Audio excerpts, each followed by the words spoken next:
Recently, at a TNA pay-per-view event, the Hardy Boys faced the Dudley Boyz, where apparently they retired the Dudley Boyz, but that's not the focus. The focus is that even though most obviously were excited about this, there's always going to be the negative one that you can find online.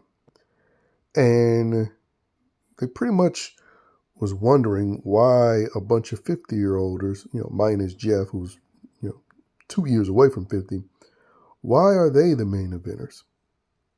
And I wanted to use this video to explain why.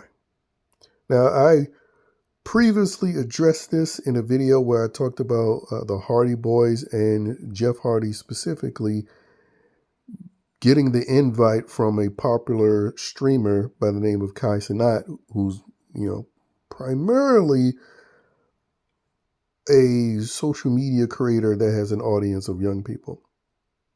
And when those young people reference wrestling or bring up wrestlers, they're usually bringing up wrestlers from the 80s and 90s. And another part of this video is to talk about the AI known as SORA, how when even that highlights wrestling, they're mostly using the aesthetic of 80s and 90s wrestling. And that goes into explaining why the main eventers are in their 50s. It's simple. Wrestling has not created superstars since the 80s and 90s. Because when you really think about it, Jeff Hardy, the Hardy Boys, the Dudleys, Edge and Christian, those were guys that were created in the 90s, even though people probably primarily relate them as, early 2000 superstars. And then when you think about stars that were actually created in the 2000s, people would say, Cena, Batista, Randy Orton. They still don't have the prominence and the status of wrestling superstars created in the 80s and 90s. I mean, quite frankly, a lot of John Cena and Batista's notoriety comes from the fact that they've now had longer movie careers as they had wrestling careers, or nearly as long. And so that's where a lot of their acclaim and notoriety comes from. But when, people are wrestling or referencing wrestling, and I'm not talking about people within the wrestling bubble. Hell, I'm not even talking about casual fans. I'm talking about people who know about wrestling, never really watched it, but when they're doing an impression, is usually someone that was created or prominent in the 80s and 90s. And it's just the thing that didn't exist during the golden age of the 80s and the Attitude Era of the 90s. It just didn't exist that they had to lean on stars of the past, stars of 20 and 30 years ago. I mean, just imagine in the Attitude Era, the main event being dominated by stars created in the 1970s. Like superstars. I'm not talking about when people were up and coming. Superstars created in the 1970s or in the 1960s if you're talking about 30 years ago.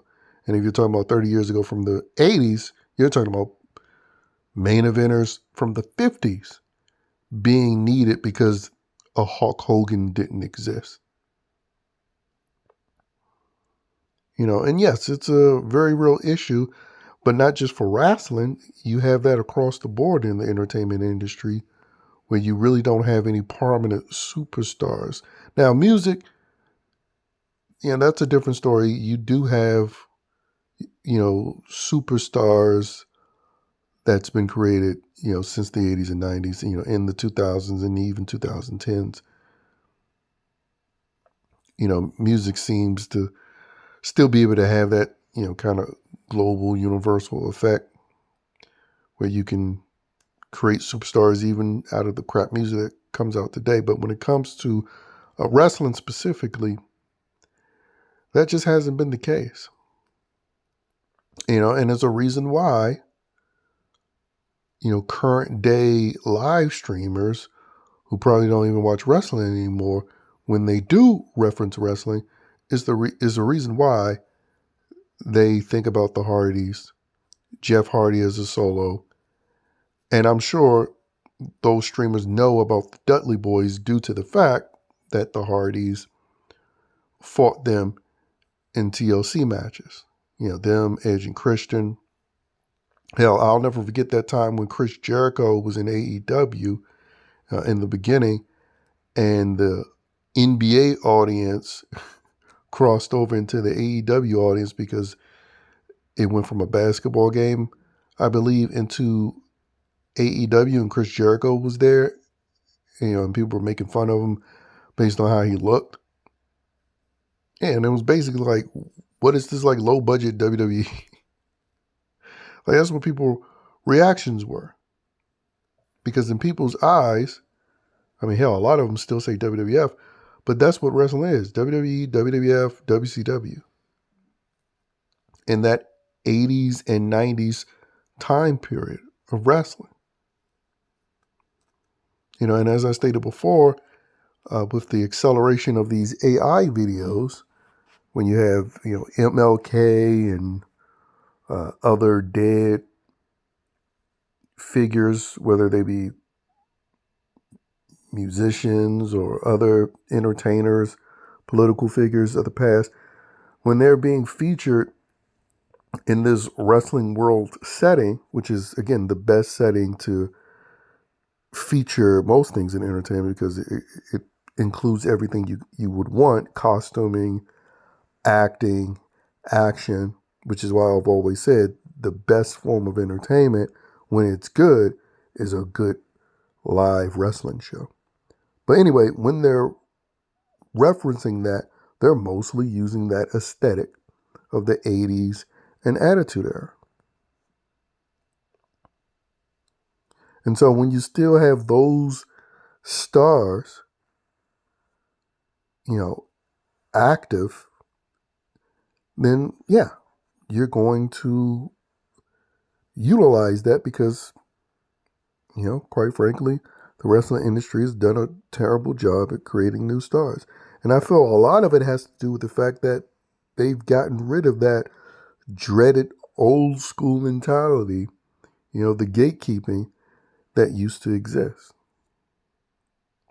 Now, just like everything else, it's all about, diversity and inclusion and putting forth this facade that, oh, we're nice and welcoming. When in reality, the superstars of the past, they didn't get created out of that. They got created out of, the old school way. And so I also think that isn't a coincidence with why we don't have legit superstars in wrestling. I mean, all of the access, for instance, that WWE now has to the global audience, and all of these network deals that they're getting, all of that is still riding off the coattails of the success that they had in the 80s and 90s and Attitude Era. All of these deals that they have with these various networks, Fox, ESPN, Netflix, all of these entities around the globe wanting a piece of the WWE, all of that was made possible because of how successful wrestling was, and specifically WWF, WWE was in the 80s, 90s Attitude Era. Without that, you don't have this now. I mean, if you had to rely on the characters created since the 2000s and 2010s and 2020s, if you had to rely on that, then I feel like wrestling would have been niche like roller derby still. And again, Hulk Hogan, the people, the man that they went out of their way to defame in the last remaining years, he played a huge part in that. He was a part of that 80s golden age and 90s. And he was up and coming in the 70s. But he was, made superstar by the 80s, the 90s.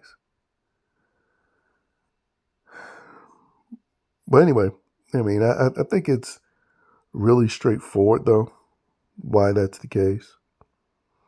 And the fact that 50-year-olds are main eventing here because superstars. And based on how these newer wrestlers are being brought up, I feel like they're incapable of truly encapsulating what it takes to be a legit superstar that crosses over. And I'm talking about crossing over in a way where you're not desperately trying hard to cross over. Nowadays with wrestlers, they're desperately trying to find outlets that they compare their roster to that will cross them over. Meanwhile, the Hardy Boys will just get a call or get talked about from the current day stars, which is unfortunately the social media stars or social media content creators. They'll just get referenced and contacted off the strength of their careers and persona, during the, 90s Attitude Era. Because again, back then during the Attitude Era, you had MTV and them reaching out to the WWE. The WWE was beating Monday Night Football. Hell, when football was better, competing against the NBA, when the NBA was better. And that's why you had so many wrestlers having spots on television shows and giving shots to be in movies. The Rock, prime example. It was because of how successful wrestling was, and naturally, they wanted a piece. And that was really significant, especially when you remember how, even though wrestling is a part of Hollywood, it still has always been looked down upon. But for that period in the 90s and Attitude Era especially, it was seen as the cool thing that you wanted to be associated with, that you wanted to be a part of. Kind of like the streamers of today, where you have Hollywood and their celebrity assets coming to these platforms, wanting to be a part of these platforms because that's where the youth eyes are. It was the same thing with wrestling once upon a time, specifically during the 90s and Attitude Era period.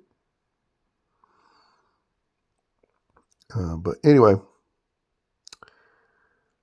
and it also just a reminder, like, that's why you get so many reboots and remakes now from past stuff. Because, that's the stuff that was, to use a wrestling term, actually over. But anyway, that's all I have to say about this.